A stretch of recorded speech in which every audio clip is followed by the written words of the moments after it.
મિત્રો આજે આપણે પહોંચી ગયા છે મોગલધામ કબરાવ। મિત્રો સામે ગેટ આવેલો છે, આપણે નીકળી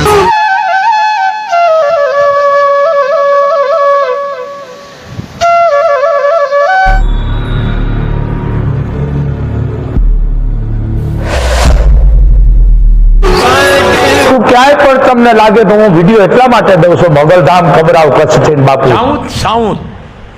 સાઉથ આપણા કચ્છ જેવડો દેશ છે। હા ભરજો ભાઈ, એમાં રાજકારણીને તો ખાસ આ મારી વાત લાગશે।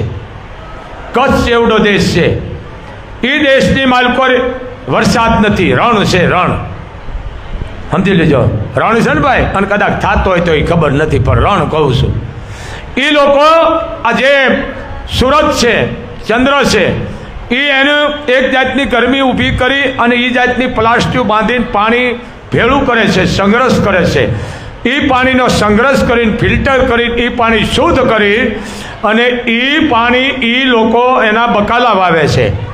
તમે વિચાર કરો, એ દેશ આપણા કચ્છ જેવડો બકાલા વાવે છે અને બહાર એનું એક્સપોર્ટ કરે છે। શું કહેવાય ભાઈ?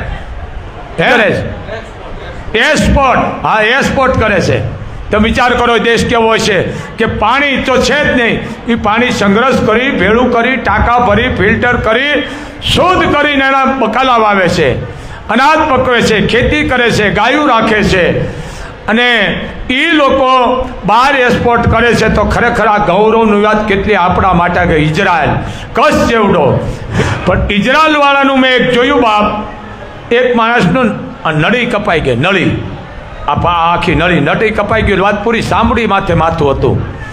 કેટલું વિજ્ઞાન, તમે વિચાર તો કરો, જીવ નથી નાખતા। પછી ઇઝરાયલવાળા ડૉક્ટરો બધા ભેળા થયા, મોમેડિયમ હતા હો ડૉક્ટરો, મોમેડિયમ, એ ભેળા થયા, કીધું કે ભાઈ આપણે કોશિશ કરી અને એ દીકરા વાહે ખૂબ એ લોકોએ જેને કહેવાય ભોગ દીધો રાત દિવસ, નગર સાંભળી માથે માથું હતું, અલગ હતું, નળી કપાઈ ગઈ હતી, છતાં એ નળી હાથી કમ્પ્લીટ કરીને એ માણસને ભાનમાં લાવીને બોલતો કરીને હાલતો કરી દીધો। આ તમે વિચાર તો કરો કેટલું એનું વિજ્ઞાન આગળ છે હે। અને એ લોકો ખેતી કરે તો ઝાડવા ઉપર આપણે જે માસડો બાંધીને મેળો, એ મેળાની ઉપર એ માણસ લેપટોપ લઈને માથે બેઠો હોય, લેપટોપ ને, હા એ લેપટોપ લઈને બેઠો હોય। કોકે પૂછ્યું કે તમે ઝાડવામાંથી લેપટોપ લઈને શું કરો છો? એ કે એટલા માટે કે મેં જે વાવેતર કર્યું છે, આંબા છે, બગીચા છે, ઘઉં, બાજરો, મગ, મઠ જે કંઈ વાવ્યું હોય, બકાલું છે, એમાં કેટલા છોડવે પાણી પૂગ્યું છે, કેટલા છોડવે નથી પૂગ્યું, કેટલા છોડવાને વધારે પાણી મળ્યું છે, કેને ઓછું મળ્યું છે, કેને નથી મળ્યું। એટલા માટે હું બેઠો બેઠો જોઉં છું કે આ છોડો બાકી રહી ગયો એટલે તરત અમે એને પાણી આપી દઈએ છીએ। આ કેટલે આગળ પૂગ્યું। તો હું આપણા રાજકારણીઓ બધાને કહું છું કે બાપ એકદાન ઇઝરાયલ જઈ આવો, મહિનો 15 દી આટો મારી આવો, આપણે ખરેખર જાણવા મળશો। હા જાણવા મળશે, અહીંયા પાણી જ છે ને પણ છતાંય ઉપરનું પાણી જમા કરી, જેને કહેવાય આપણે જવો કહી છે, જવાનું પાણી ભેળું કરી અને સંગ્રહ કરી અને જો ખેતી કરતા હોય તો આ દેશને ખરેખર તાળીથી વધાવવો પડે, આ દેશને ભલા માણા।